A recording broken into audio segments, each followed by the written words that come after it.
திருத்தக்கூடாத கழக விதியாக இருந்த தொண்டர்கள்தான் தலைமைகளை தேர்ந்தெடுக்க வேண்டும் என்ற எம்ஜிஆரின் விதி திருத்தப்பட்டது.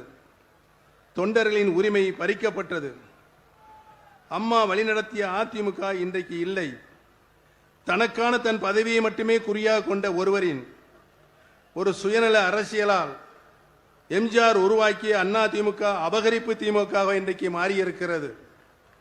பெரியார் தந்த திராவிட சித்தாந்தத்திற்கு எதிராகவும் அண்ணா தந்த சமூக நீதிக்கு முரணாகவும் செயல்பட்டு வருகிறது.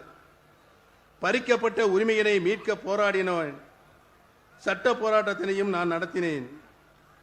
தலைமைக்கு உண்மையாக உழைத்ததற்கு, தலைமைக்கு விசுவாசமாக நடந்து கொண்டதற்காக குறுக்கு வழியில் வந்தவர்களால் நான் எப்படியெல்லாம் பழிவாங்கப்பட்டுள்ளேன் என்பதை உங்கள் அனைவருக்கும் நன்றாகவே தெரியும். அப்படி பழிவாங்கப்பட்ட என்னை அன்போடு அழைத்து பண்போடு பாசம் காட்டி அம்மாவின் அரவணைப்பை எனக்கும் என்னை சார்ந்தவர்களுக்கும்